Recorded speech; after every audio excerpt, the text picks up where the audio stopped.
Hey everyone, welcome back to the channel. Thank you for being here. My name is Andrew, coming to you from the beautiful Carolinas. Today's topic is going to be how the narcissist sets the trap. Think about that for a minute. Everyone, if you like the content, please like, subscribe, and share. So the narcissist, when they first met you, they were creating a trap to ensnare you in and to have you fall into. Basically, if this relationship was a romantic relationship, they wanted to place you in the trauma bond. If it was a family setting, you were already in it. And if it was a friendship, it probably was too late before you knew it. Same thing with a business associate, neighbor. The narcissist is always laying traps everywhere. They're looking for people, unsuspecting people who don't have the wisdom on the narcissistic abusive cycle to fall into these traps. And you, I am certain, were no different, just like I was. We weren't educated on the awareness on the narcissistic abusive cycle, but here we are. We're paying it forward. And the traps that the narcissist sets, there are many. Let's say you met somebody and you encountered them and you struck up a friendship, which turned into a romantic relationship. Well, that person, most likely, they were wearing a mask and they manipulated you to get you to enter that friendship, which turned into a romantic relationship. And the next thing you know, this relationship was moving at light speed and perhaps you moved in together. Next thing you know, you were paying for their lifestyle. You were putting a roof over their head, maybe paying for their car or their insurance or their cell phone bill, etc., because you had fallen in love. And you had fallen in love with somebody who turned out to be a narcissist, somebody who cannot fall in love with you or with anybody. This was a trap. These traps are being laid all over the planet each and every day, in countries far and wide, in your city, in your town, in your state, wherever you are. These traps are being laid right now. The narcissist needs to lay down traps for people to fall into, because what they do is once they get what they want from one person, they usually discard that person and they crumble them up like a sheet of paper and throw them away in the freeway, and they enter a new relationship with somebody who has what? That's right, somebody who has now fallen into the trap. And the next person, i.e. the new supply, this person can either A, be a narcissist or a toxic person themselves, or B, they're somebody who does not have the wisdom and they don't know the relationship that they're about to enter or already have entered. Usually the narcissist has relationships that are overlapping because the narcissist cannot be without supply. They cannot be without another human being in their life to abuse, to manipulate, to take advantage of, to extract resources from. And they need multiple people caught up in the trap, in the devaluation stage, if you will.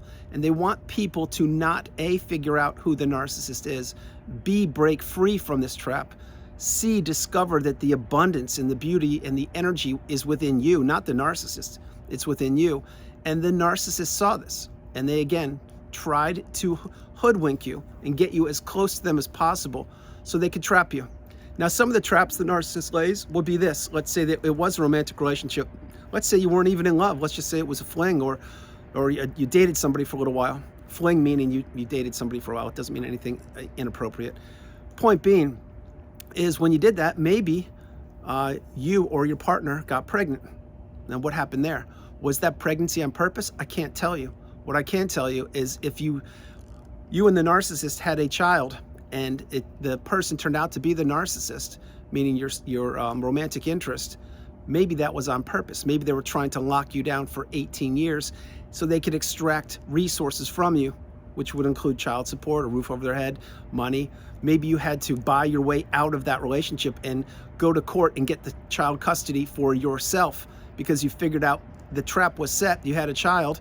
Maybe you were or weren't married, who knows? But this is what the narcissist does. They want to keep people tethered to them. They want to feel like they are needed. They want people to abuse, and they want people to try to break free and try to break out of the trap. And that's what you did or you are doing, and that's what you should be doing.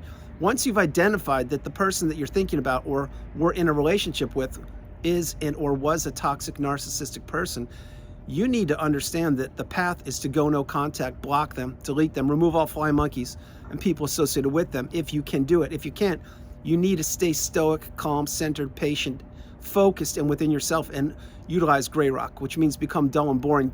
One of the things the narcissist wants to do with you is extract your energy. And they want to keep you on that roller coaster of emotions. That's why, again, when you're in these relationships, think about how many times you blocked the person or unblocked them. And you played the blocking game. You block, you unblock, they unblock. What that is that's a clear indication that the person that you were in the relationship with is not only not stable, but they're playing games with you. And they're trying to keep you trapped. They're trying to keep you stuck. They don't want you to ever hit the block button, heal, move forward, and not look backwards. But that's what you must do to remove these people from your life. The path is yours. It is your choice to stay tethered to the narcissist or to remove yourself. Now again, not everybody gets the wisdom. Not everybody finds the needle in a haystack. Not everybody gets the tools on the narcissistic abusive cycle.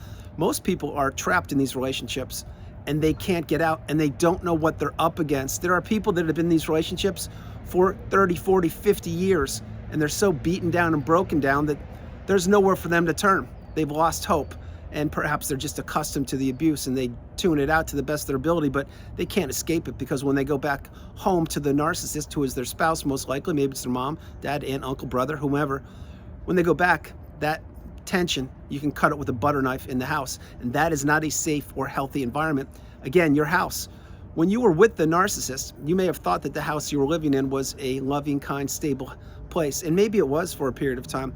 But usually towards the end of these relationships, or certainly in the devaluation stage, that house is a place you want to get away from. You want to get out of it. You do not want to be in the same room as the narcissist. You don't want to be in the same environment. You are dreading when they're coming home. Will you see Dr. Jekyll or Mr. Hyde? Will you experience a rage fit for not cooking the pasta long enough? Will you get blamed for paying a bill on time or maybe a day late? Who knows? Will you be able to make a decision on your own about where you're going to go, who you're going to be with, what you're going to do? Will you be able to use the tools? Will you be able to practice the hobbies, I should say, that you were practicing before you met the narcissist? Most likely, all of these things, they change your life forever because you lose yourself. You lose your identity. You become a shell of yourself. You become an extension of the narcissist when you're in these relationships, specifically when you're living with them, because you don't know what's going on. You just know that every decision you make is being not supported. And the narcissist is doing whatever they want, whenever they want, with whomever they want. Why? Because they know they have you trapped. Let's talk about financial abuse for a moment. If you were financially abused, you know what I'm talking about. Drop comments below. Financial abuse, there are many different layers to it, but a few of the layers are when you are now financially dependent upon the narcissist because they asked you to raise the kids and not get a job. Or they said, let me handle the finances, and they took you off the accounts. Or they put the house under their name, they removed your name because you were in love and you thought, okay, it's fine, they'll do that and I'll just do my day-to-day activities. Well, what you didn't realize back then is you were being manipulated. They were controlling all of the assets or the bank accounts or the financial ties, and you were depending on them to do the right thing. But as time wore on, the mask slipped and the narcissist knew that they had you trapped. So financial abuse now, let's say you don't have a job and you don't have much money in the bank. Well, now you're sitting there thinking, how do I get out of this? What do I do? I don't have any money. And if you're trying to get a job or not, that is something that the narcissist most likely won't support also. Each and every one of us, when we're in these relationships, once we've identified that we need to create an exit plan, we have our own challenges. I was no different. You need to figure out a way to execute the exit plan if you've decided that leaving is the best path for you. And my hope is that you've identified that leaving is the best path for you if you've actually done your homework and you understand that, wait, my health is taking a hit. My social circle is decimated. I don't have a support system. I don't have any money. I don't know what to do. I'm not sure. I hear this frequently. And again, that was me at one point. And believe me when I tell you, it's a long road to get out of it. But if you plan and you practice your exit plan, you will do it. You will accomplish it. Because the narcissist may think they have you trapped, and maybe right now they do. But there is always a way out. There's always a way to remove yourself from the relationship and to remove yourself from the environment of the narcissist. It will take time. It will take a lot of processing, but trust me, you can do it. I did it. If I did it, you can do it. But going back to financial abuse, this is what the narcissist does. The narcissist will promise you the sun, moon, and the stars in the beginning of the relationship because they were wearing the mask and they wanted you to put your guard down and trust in them and believe in them. And that was the trap that they laid, that you fell into because you believed that they had your best interest at heart. You believed that their actions would match their words. You believed they were like-minded. But again, as soon as the wedding bells rang or you had a child or your health took a hit, or you gave them money or loaned them money or put the house under their name, or you relocated, or you started a business, which is a whole different concern.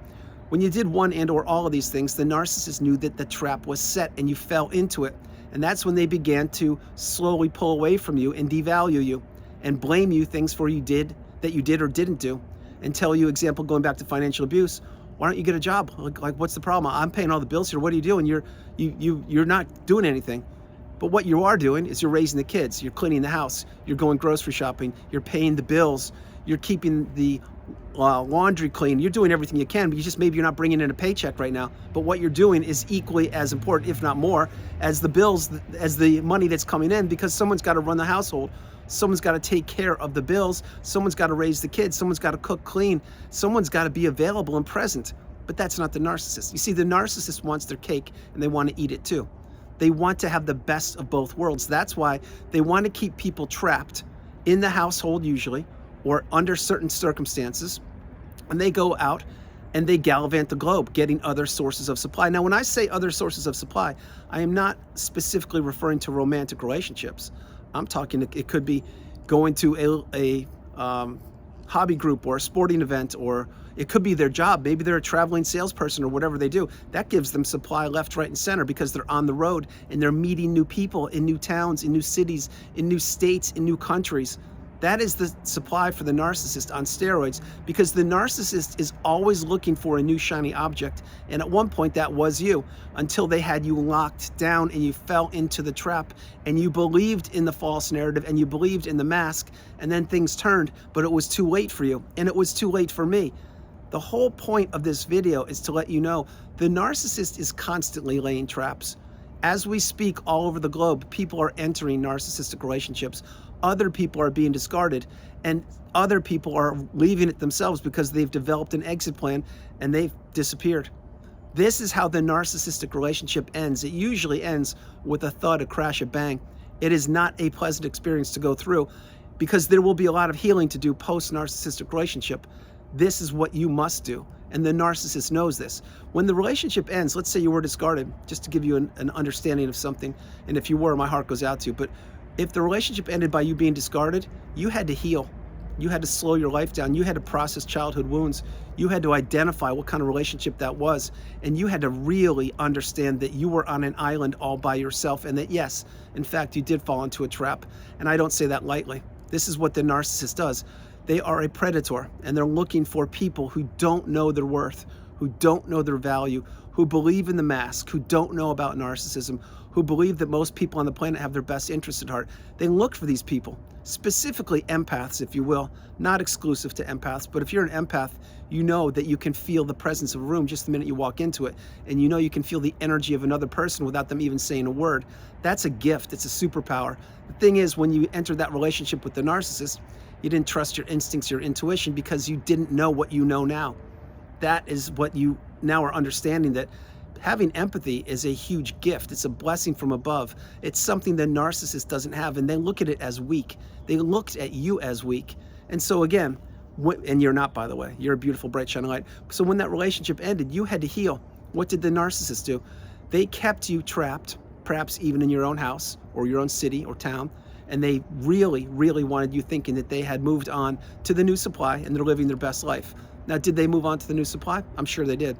There are probably multiple sources of new supply for the narcissist, but they wanted to keep you stuck where you were, and they wanted to act like they were living their best life. That's why they post on social media that they're using all the filters and acting like they're going on the best trips and vacations and all that. Don't believe it for a minute. Did they go on those vacations? I don't know. I actually don't care. What I'll share with you is the narcissist is stuck in their own low vibrational quagmire state. That's where you were for a period of time, which was the length of the relationship. You are no longer there. You are either breaking the tethers or breaking the chains of the narcissistic relationship, or you have done so, and you're healing, or you're well on the healing path. You're headed towards that pinnacle of indifference, that mountaintop of indifference. That is a place the narcissist doesn't even know exists, because the narcissist believed and or believes that they own you. Yes, they do. That is why so frequently you'll hear, when you're in these relationships, you will hear little tidbits of the truth sprinkled throughout the relationship. And one of them you'll hear at times is, yeah, all my exes always return to me. All my exes would take me back in a second. They just can't get enough of me. And you're scratching your head saying, what are you talking about? First of all, we're in a relationship. Second of all, why would you even do that? Because they're an ex for a reason.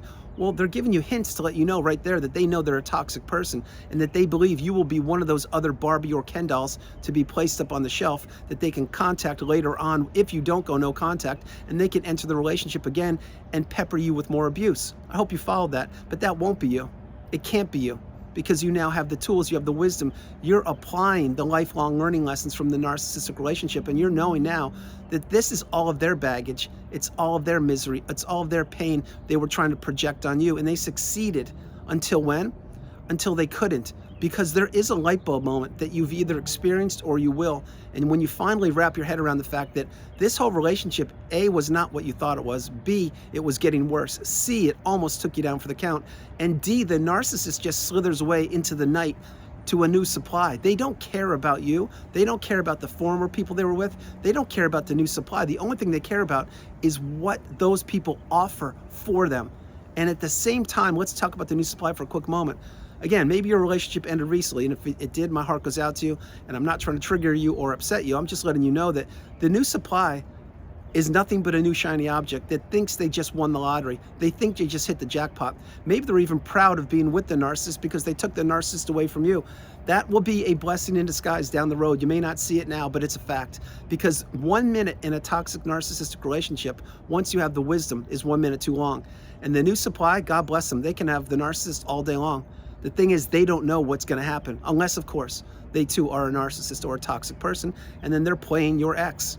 Understand the message. These cycles need to be broken, and they need to be broken by one person, and that is you, and it is and was me. You need to break the cycle as soon as you identify what the narcissistic abusive cycle is. It just goes around and around and around in a loop like that, and it needs to continue on without you. I wish I didn't have to say it needs to continue, but it will. That's just how it goes on this planet. There is good and there is not so good. There is darkness and there is light. There is empathy and there's narcissism. And you, if you've made it this far in the video, you know what I'm talking about. You're a beautiful, bright, shining light, and you now have the tools, and you now understand that, yes, you did fall into a trap. Yes, you were manipulated. Yes, you were taken advantage of. Yes, you were groomed. You were brainwashed. You were trapped. You were isolated. You were left crumbled up like a sheet of paper on the freeway. But you put yourself back together, or you're doing so, or you're developing an exit plan.